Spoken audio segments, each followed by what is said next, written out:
Tracy here with BibleJournalingMinistries.com, and today I'm going to show you how to create a really pretty dripping effect with your gelatos. And so today I'm going to need a craft mat because this can get a little bit wet. And then I'm going to use Dina Wakley's Media Clear Gesso. This is a 1 ounce bottle with a makeup sponge. And I'm going to use 4 different color gelatos. I've got the bubblegum, I've got the grape, I've got the snow cone, and the lemon. So those are the 4 colors I am using. I'm using that in my Bible, which is the Beautiful Word Bible that I'm using. And this is Isaiah 43. And the verse I'm using is verse 19. See, I am doing a new thing. Isaiah 43:19. Aren't we all doing a new thing? So whenever you're Bible journaling, obviously you do spend time in the Word reflecting. So read the chapters and reflect on the verses. I'm not doing that here because we're busy and this is a technique video and you don't want to see me reflecting on the Bible for half an hour, so, or even 15 minutes. So I'm just going to go through the technique with you guys. Basically, I'm going to run 2 clear coats of gesso. I just do a thin line and I always pull to the edge of the page. I do not usually use gesso with gelato, okay? But I'm going to use it with gelato today because of the technique that we're using, where I actually want to drip it and I want a slicker surface. The Bible pages are slick and it will work without the gesso. I just find it just works nicer with the gesso. It just depends on you and what you want to do.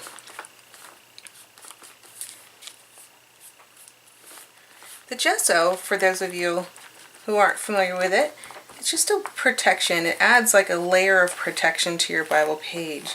So when you're working with any medium that bleeds through, meaning it soaks through on the other side of the page, then you definitely want to be using gesso. I'm going to go ahead and hit this with a little bit of heat, dry it real fast before we do the next layer. First layer is dry. I'm going to go ahead and add the second layer. This time I'm going to add a little extra here at the end, because a lot of times my gesso doesn't go all the way to the end, and I really want it on the end the most because that's where I want the gesso to kind of pool up as we create that dripping effect. So I definitely want it here on this end for sure.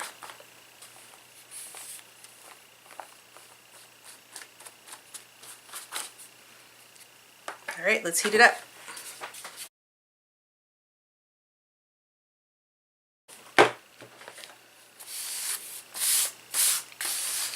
For those of you guys who are wondering about the gesso, you might be wondering like what kind of feeling it has. It's got a light, kind of grainy texture to it. It's smooth, but it's kind of almost feels like a matte, very, very fine kind of grainy texture. It's nice, but I usually do not use gesso unless I have to use it. And for this technique, we do. So let's go ahead and get started with the gelato part of it. So for the gelato part of it, what I'm going to do is I'm going to take gelato and I'm going to go directly onto the Bible. Remember, we just gessoed this, so there's plenty of gesso on this already.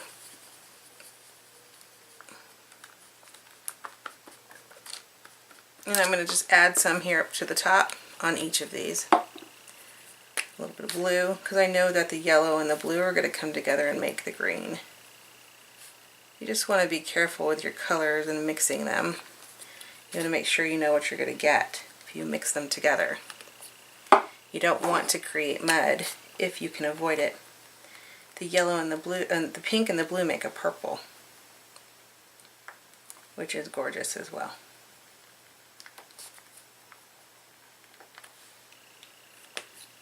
And then I'm just going to add the purple as well here in the end.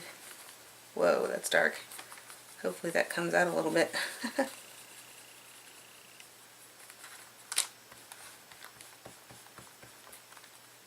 Okay. So I've covered the gelato pretty good here. And now for the fun part. This is the fun part. So I'm going to start dripping this. Because I'm going to start dripping this, this is going to start getting into my Bible. And I do not want it on this page, so I'm going to use paper towel to make sure it does not get on that page. And then I'm going to take water spray and just start adding water in this until it starts to move really, really well. So I've put quite a bit on there. I'm going to take my hand and I'm going to start to bring the page up so you can start to see those drippies go all the way down the page.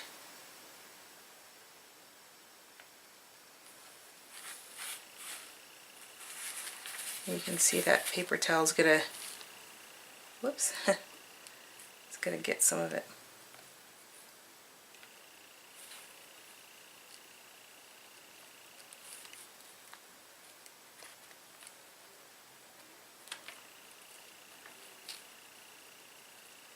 The paper towel is great because it's starting to soak up any of the drippies that come all the way down this page. Okay, awesome. I'm not really happy that I have covered these words, so I'm going to take my finger and start to take up some of that purple. I don't really like it. I like the drippy effect, but I don't like how I've covered up the art. So I'm going to take a paper towel and start pulling up color because I have the drippy effect that I wanted.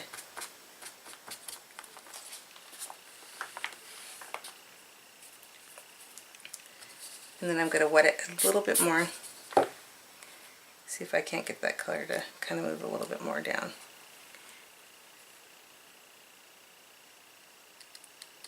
And this is just a process. You could add more water and it will flow more free. So if I wanted to get a little more on this purple to come down, just add water. You can start to see it come down.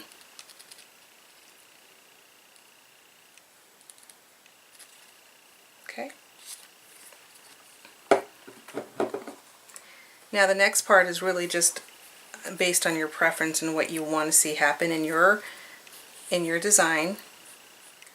I am just going to move the paint a little bit because I don't like the way it looks kind of grainy here, because what happened was when the water hit it, it created that splatter look, which is perfect for dripping water. I'm just not a fan, so this is because this is my page, I'm going to be fine with it not looking like that.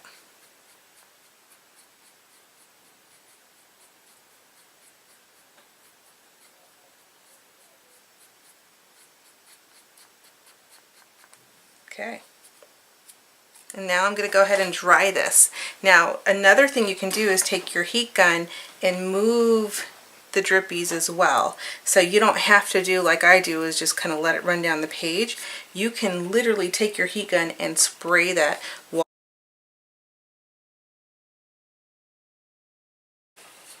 Alright. I did a really good job of protecting this page from the gelato, but I didn't do the greatest job of protecting the edge of this page. So in order to protect the edge of this page, there are a few things that you could do. You could put a piece of washi tape on this side before you get started, and then you can slowly pull that washi tape off, and that will keep that side clean. Another option for you is to add an additional piece of paper towel, and that would hopefully catch most of it and not allow it to seep on the other side.